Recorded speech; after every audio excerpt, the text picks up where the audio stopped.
I always imagined that when my only son married, I'd gain a daughter, not lose a son. But life, as it often does, had other plans. And those plans were laced with sugar, betrayal, and a box of cookies I should have never touched. It was my birthday, my 63rd. The sun filtered gently through the lace curtains of my kitchen window, bathing the wooden table in honey light.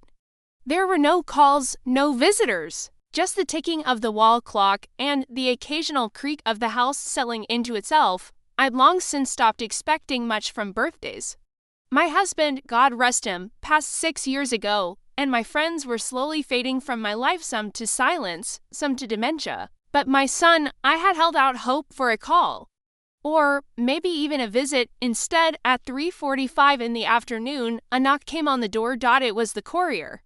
A small brown box handled carelessly, addressed to Mom. No note, no card, just the return label that said, "From Daniel Carter, my son." Inside were cookies.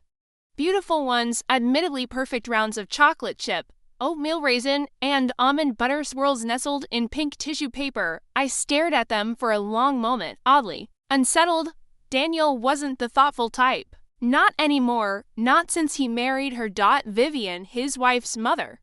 His other mother, you see. The shift was subtle at first. After his wedding, he began spending more time at her house, holidays, Sundays, then every Friday dinner when I called. He was busy. When I asked about seeing the grandkids, it was not a good time. But I heard the stories through neighbors, through old friends still on Facebook. Vivian hosted Christmas that year.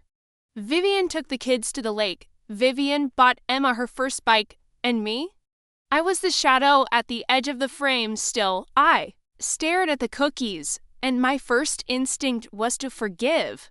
To bite into one, savor its sweetness, pretend it meant something. But a storm had been building in my chest for months, no, years, and these cookies were its final drop. I didn't touch a single one. Instead, I resealed the box, drove across town, and handed them, still tied in the same neat ribbon, to Vivian. Oh, she'd said, surprised, "From Daniel." Yes, I replied. But I thought perhaps you'd enjoy them, or... Her smile faltered, just for a second. Then she stepped back and closed the door. I wish I could say that was the end of it, but it was just the beginning. 3 days later, Daniel called. His voice was tight, as if wrapped in barbed wire. "Mom, what the hell did you do?" I stood in my garden, pruning shears in hand, sweat beading along my brow. "What do you mean, you gave the cookies?" "To Vivian, she loves sweets," I said mildly. He was quiet, too quiet. "Then, you don't understand. You weren't supposed to eat them." I didn't. A pause. Then a whisper, like he was talking to himself. "Oh, God." There was a click. The line went dead. That night, sleep eluded me. I sat by the fireplace, the silence of the house heavier than usual. I kept replaying his words. You weren't supposed to eat them. Why say that unless he knew something was wrong with them? By morning, I had the answer. The police came at 8:17 a.m. 2 officers, polite, professional. "We're here about Vivian Sinclair," the taller one said. "She was found unconscious last night. Severe reaction to a substance. She's stable, but barely." My heart stopped. I just gave her cookies from my son. I didn't know. They looked at each other. "Ma'am, we're going to need to ask you some questions." It turned out the cookies were laced with a compound that wasn't exactly legal. It wasn't fatal, but it was certainly enough to put someone in the hospital if they ate too many. Vivian had eaten the whole box. My hands trembled as I clutched my teacup, the officer's words buzzing around me like flies. I was released after 3 hours of questioning. No charges, not yet. But the implication was clear. This wasn't over. I called Daniel. He didn't answer. I called again. Nothing. Then, that night, a message came through. Not a call, not even a voice note. Just a single sentence, cold and distant. "You should have minded your own business." That was the moment I stopped grieving my son and started suspecting him. In the days that followed, the weight of everything began to settle on my shoulders. Like a funeral shroud, I couldn't sleep, couldn't eat. The paranoia clawed at my insides.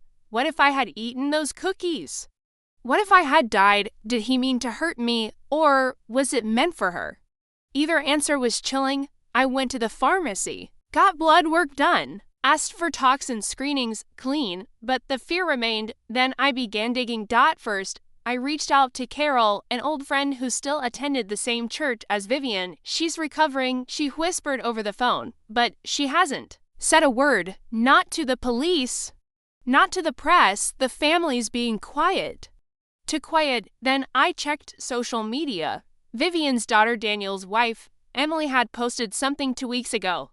A video of the kids making cookies, a caption. Beneath it, Daddy says these are a surprise for someone special. It hit me like a punch to the gut.